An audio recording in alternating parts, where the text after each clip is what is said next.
O yan tol, narinig mo tol recording in progress na.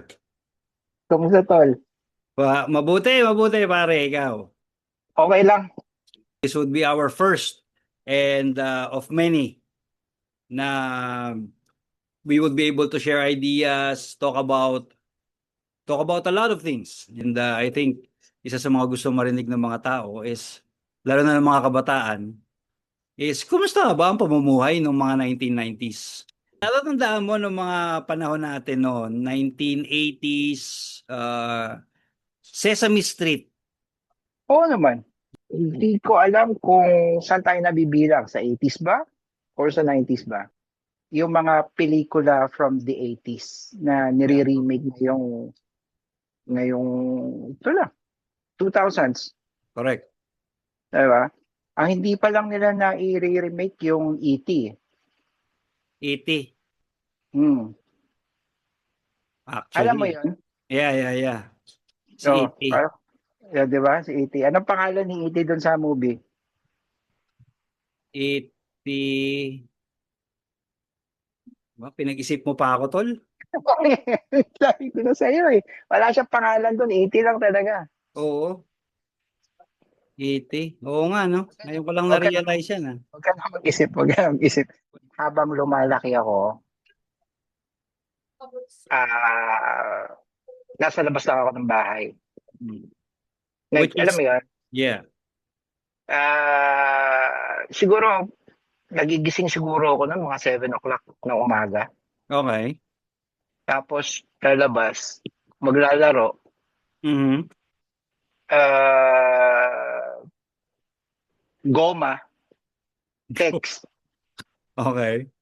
Oh, yan ang mga laro nun eh. Tapos, Shato, Patintero, Tumbang Preso, Mhm. Luksong Baka, Tanchi. Chinese Garter. Okay. Yun na, maglalaro ka lang maghapon. Tapos walang whole day na school. Ng Whole day ka ba elementary. nun? Oo, elementary. Whole day ka na Correct. ba nun? Yeah, ano siya? Whole day ata, kung di ako nagkakamali. Whole day. Whole day na kayo. Ah, Ano oras kayo pumapasok pag whole day? mga alas 8 ata, ganun. Siya, alas 9 Ano ba? oras kayo uwi? Kinabukasan na. Ah, Kasi di naman. 24 hours. Di 24 naman. hours ang whole day. Ah, ah, oo nga pala. Oh, sorry. Ano, um, yeah, pag sinabi mong half day, anong oras ka uuwi? O, total, ikaw nag-brought up niyan. O, sige, magaling ka. O, mag-isip ka. O, di ba? Justify mo Ibig yan. sabihin pala, pinasok ko dati quarter lang yun. Kasi pumapasok Oo, ako na alas 6, uwi ako alas 12. oo, quarter lang yun, tol. Parang, ewan ko. Pag Mali nagtita yung ko ngayon, kini-question ko yung schedule ko nun. mali yung pagkabata ako, nabudol yata tayo nun ah. Oo, parang ginulo tayo. Anyway, totoo naman. So yun, going back, Sesame Street was the thing way back then. Doon ako medyo nag-spend ng much of my times. Mga He-Man, yan. Ano? Himan? He-Man, no? Di ba? Yung mga ano, Ghostbusters. Tanda mo yung Ghost. mga ano na yon, yung mga, what you call this? Those, mga sa tanghali, mga hapon pala, ganun.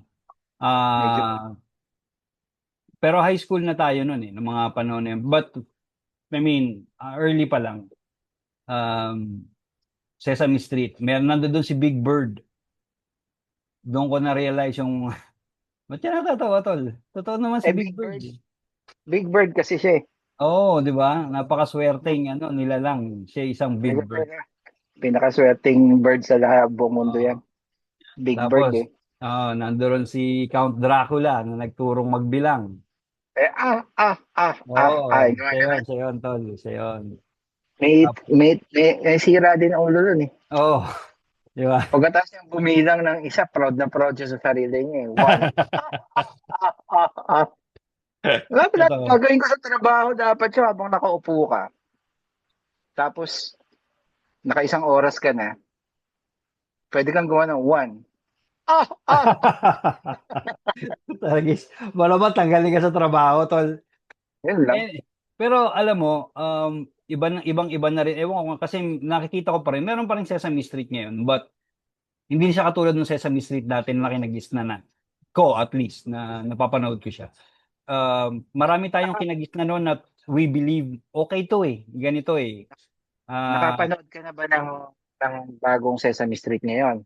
yeah, yeah, yeah. Oh, nakapanood naman ako. Hindi naman siya ganun ka, hindi ko na natagalan yung panonood, pero Ah, ibang-iba siya eh. Parang iba yung mga topics na pinag-uusapan nila. Wala na yung Wala na yan. wala na, hindi na siya ganun magbilang, tol. Ay, kasi susunga-sunga siya ng mga panahon na yun. Tayo lang naman ang naloko. Nakabilang lang ng isa, no? Oo. Ah. Oo, Diba yun? iba na ngayon, iba na. Alam mo kung saan ako nakakita ng mga batang magagaling mag-English, tol? Sa Amerika. Gagaling Kasi, nila. Kasi doon ginawa yung Sesame Street. Una nilang napapanood yun, delayed telecast sa atin. Yan ang sabi ko sa'yo eh. O, di ba? Ah, may ah, punto. ah. May punto ka. Di ba? Kaya pala magaling sila mag-English doon, no? Alam mo, bibihira na lang yung bibili ng mga dad jokes mo, tol. Actually, Dahil, hmm, tol, mabenta yan sa office. Sa amin kasi, younger generations mga kasama ko eh. So, although I know it's corny, pero, ano sila eh, kagat nila eh. Kumbaga, dahil nga, kadalasang, hindi nila kadalasan naririnig yung mga ganong klase. To live yung life way back in the 90s, di ba? Yung maligo ka sa ulan, I ah, don't think ngayon very much wala, hindi na wala na bang naliligo sa ulan ngayon? wala pa tol, summer pa lang, summer pa tol mainit pa. Ay, may point ka doon. Tag-ulan tol, malamang meron pa rin may mga nagsiswimming pa rin sa ano eh. Alin, yung harap ng FEU? Yeah, yeah, yeah, yeah. Yung 'di ba ano yun, parang uh, bridge yun eh, and eventually pag umuulan Underpass. tol, yeah ha. Taas yun malalim yun. Yeah, yeah, malalim, malalim talaga. Going back to the 90s, life of the 90s, tama kayo, mga tanching, ganon. Wala na ngayon, dol. Wala ka na makikita sa kalsada na mga bata na would be doing those childhood games. So, alam mo yung may window, yung Yeah. card siya, tapos butas-butas. Mm. Tapos may nakasulat, halimbawa, 2 times 4. Yeah. Tapos sa ilalim nun may butas. Mm. Tapos doon mo sasagutan. Oo, tama. Alam mo yun. Dito, yun, napakasimple nun. Pag Pucha, nasagutan dito mo lang. lahat, di ba tol, pag nasagutan mo lahat yon, sisigaw ka na ng bingo? Mali! Kagaya natin dati, Mhm. papasok ka lang, maglalaro ka sa school, magre-recess, makikinig sa teacher, mag-iingay, masasama yung pangalan mo sa listahan ng noisy, tapos uuwi ka, maglalaro ka, matutulog ka, kinabukasan, repeat. Tayo, pagka may assignment tayo, pupunta ka pa ng library, Correct. maswerte ka na kung meron kayong encyclopedia. Yeah. Kaya, makukuha mo yung mga sagot mo ng gano'n. Pero ngayon, bombarded sila ng information. Pati misinformation, meron na rin sila eh. Alam mo tol, yun sa sinabi mo na yan, I've always remembered you as yung tipo ng tao who I admire the way your thought process are before pa kung mag-isip ka malalim. How do you process whenever you see uh, post information that you feel parang merong ibang interpretation to dapat? Mahilig kasi ako sa ano sa history. Yeah. Ang ang history sa akin parang chismis eh.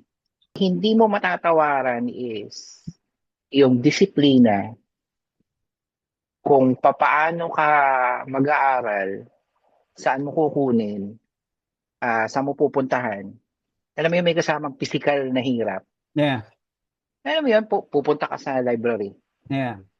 Or, pagkatapos mo ng, nagbigay ng assignment ng college, di ba? Mhm. tapos wala sa textbooks ninyo, Mhm.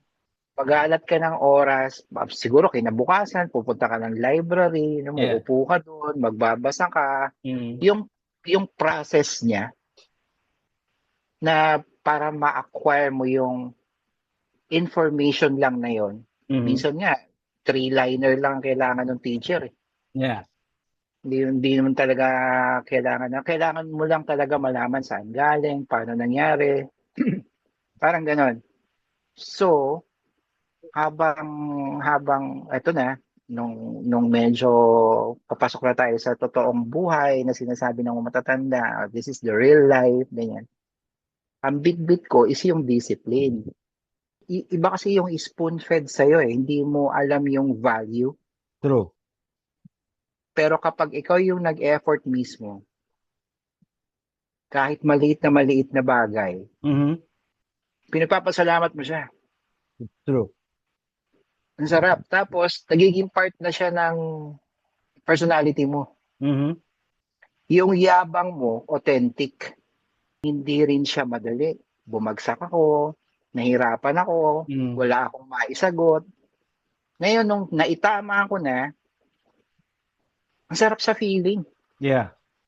I like what you said about yabang na dahil may pinagdaanan ka, may karapatan kang magyabang. Hindi ka talaga nagyayabang lang. And I like how you framed yung two separate words, two different words, no? Authentic na yabang. Ang authentic kasi is a positive description of a person. You know, you're authentic, you're true. Yabang, on the other Mm-mm. hand, is somewhat most of the times ano yun, nakalinya yan sa negative eh. Pero the way you put those words together, authentic na yabang, they somewhat blend eh. Kasi lumalabas yung limits, tama ka? Dahil ang ipagmamayabang mo lang ay base sa na-experience mo. Ewan ko kung ikaw naranasan mong pagsulatin sa blackboard ng teacher na I will do this 100 times. Alam mo yon, di Oo, ba? Di ba, Tol? oo. And now ko lang na-realize na that form of discipline that I personally, pinagdaanan ko yan, not just once, probably a couple of times, no? Oo. It will really prepare you. Eh. It will prepare you to be a better person or to be a better student kasi ayaw mo nang mapahiya ulit eh. But at the same time, because you went through that process, it made you parang may achievement ka in your own way. Natapos ko to, ngayon may pagmamayabang natapos ko. Hindi ko na uulitin yan. It's like alam mo yun, for some people siguro who goes through that, it's like a pass. Alam mo yun? It's a rite of passage. Everybody must go through that. And it's a good, now I realize because of what you said. No, that can be considered as a form of discipline, which is nowadays, bawal na yon. You cannot do that to children. Maraming estudyante na, alam mo yun, they would go against that kind of discipline. Hindi, kaya nga marami na rin takot na, ano ngayon eh, ng mga teachers eh. Well, at least from what I can read in social media. But I like what you said about your achievements, pwede mong ipagyabang because you went through the process and you gained the discipline, which is truly important. I agree. Oo, Meron ako, pa. meron na nga akong ano tol eh, meron akong in one of my trainings, in one of my financial literacy training. Sabi ko sa audience ko, alam niyo ba na mas importante ang disiplina kaysa sa sahod? Sabi nila, ha? Bakit? Well, kung wala kang Mm-mm. disiplina, kahit may sahod ka, mawawala yan. Mm-mm. Pero kung may disiplina ka, kahit maliit lang ang sahod mo, kaya mong i-stretch yan, kaya mong palakihin. Mm-mm. And one of the realization is, discipline really applies, a lot in life. And I guess yun yung isa sa mga bagay na naging heavy sa atin nun, eh. Discipline. Na pag sinabihan ka ng mga nakakatanda sa yung, huy, wag mong gawin yan. Matik yun, di ba, tol? I mean, shut your mouth, that's it. End of discussion. You stop whatever you're doing. Just something just came out in my head. Kung, sa palagay mo ba, mas masaya kaya noon, 90s, kung may technology na? Hindi, tol. Bakit? For sure, hindi. Ayaw mo bang ikaw yung mauuna sa, ano mo yun, hindi mo kailangan ipon, ano, tandaan mo yung tansyan, yung takip ng Coke, na pipitpitin Ah, mo, tapos gaganon mo, and, that's stuff. yeah. So, bakit hindi masaya kung nagkaroon ng technology ang 90s? Yun nga, lahat ng bagay may energy. So kung halimbawa, kung may technology na no, like for example, mayroong internet, di ba? May Yeah, cellphone ka. Di ba? yeah. Pagising mo sa umaga, sige, disiplinado ka naman eh. Hindi ka naman Ah, nahawak ng cellphone ka agad eh. Hawak, toothbrush ka muna, kain ka ah, muna, siguro for an hour. Pag upo mo, like for example, 7 o'clock ka tumayo, 8 o'clock, nag-scroll ka na. ah. Maya-maya, 11 o'clock na, nakaupo ka lang. Okay. Diba? Tapos, iba siya eh. Siyempre, may certain high yung technology na, like, for example, kapag may pinost ka nung gabi, chichikin mo na umaga, may nag-like, may may tawag doon eh, tol, eh, parang nakaka-high siya eh, di ba? Yeah, yeah, yeah, yeah. Pero True. yung high natin noon, nung 80s, 90s, pare nasa labas ng bahay. Correct. Correct. Dadalhin mo yung katawan mo, maglalaro ka sa lupa, yan, Jolens, Ah, yan. Tapos sa trumpo, which is wood, yeah, yeah, yeah. it's all natural pare, nandun lahat ng, Ah, ewan ko, kaya ako sinabing mas maganda na walang technology before dahil itong age lang na ito, itong generation lang natin na ito, ang nakaranas ng as in walang technology at all, naranasan mo na mahirap talaga, yeah, pero hindi mo alam na mahirap kayo. yeah, actually. Oh. Kasi pag lumabas ka, may kalaro kang mayaman, nagtatago-ampong lang naman kayo, hindi naman Yeah, kayo, yeah. Ah, bago yung cellphone ko. ah. Totoo, Walang totoo. ganon. Patas-patas kayo. Saka isipin mo, tol, pag natalo ka sa Jolens, yun na ipopost mo. Talo ko sa Ayun lang, Jolens. oo. Oo, Di ba? oo, oo. Minsan nga may Speaking of, pustahan. speaking of Jolens, tol, anong team ka ba? Team Tanching, Team Tex, Pogs, medyo huli na yun. So, i-out ko na yun, no? Team Pops. Tanching, Team Tex, Team Jolens, o Team Tagongpong. Yan. Ay, Amongst those, ha? team, team tagu-ampong ako. Tagongpong ka? Oo, team Eh, tagu-ampong ako. seryoso? Ako, tol, ano ako Oo. eh, Team Tanching ako eh. Team Tanching nga. Oo, Team Trip mo Tanching ako yung, eh. Oo, baka yung piniflick yung mga, alam mo yung mga laruan na nabibiling ganun na maliliit sa Divisoria. Nilalagay mo sa kahon yun, di ba? Na yung mga green drinowin sa, soldiers. ha? Yung Oo, mga green na soldiers na correct, gano'n. correct, correct. Oo, to, yun, team tanching ako eh. Yun yung ano ko eh. I don't know, Bakit? for some reason. Unang-una, hindi ako mabilis tumakbo. So, tapos, hindi rin ako magaling magtago. Madali akong, ewan ko, for some reason, na nakikita agad ako ng mga kalaro ko. So, madalas, na ano ko na nakikita yan sandali ka agad eventually matataya ka minsan ano pero sa tanching kasi medyo may pagkaasintado pa ako ng konti kaya yun yung kaya gusto ko yun pero yeah I would agree I cannot imagine life back then with all of these technology baka hindi kaya Hindi maging ko hindi ko minamaliit yung buhay ng mga kabataan ngayon eh. yeah Hindi actually syempre kanya-kanyang hirap lang yan eh. May hirap din naman uh sila this time eh. 'Di ba? mm Kagaya natin may namomroblema rin naman tayo nung 'di ba? Mahirap, mainit, gano'n. mm Ah, syempre magkakaiba 'yon. Mahirap siyang i-kumpara. It's more like nagpapasalamat ako na walang technology ng mga panahon na yon para naranasan ko yung mga, alam tol, nagpapasalamat ako na hindi ko kailangang sadyain yun nung maliit ako. Actually. Actually. Like, pag umulan, matik yun. Oo. Ligo. Pag ikaw nakaganon sa may bintana, pare, ingit na ingit ka rin sa mga, ako, True. tapos ako, Oo. nay, Hindi ka nandun na pinayagan, sila. tol.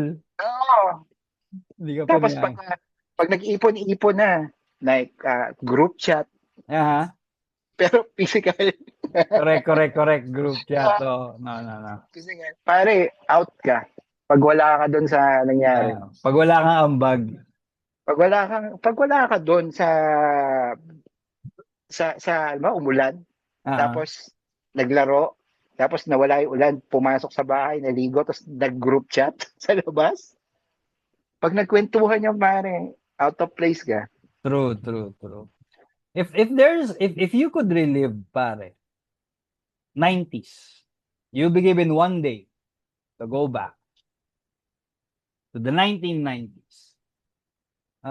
Anong event ang maaari mong balikan o i-relive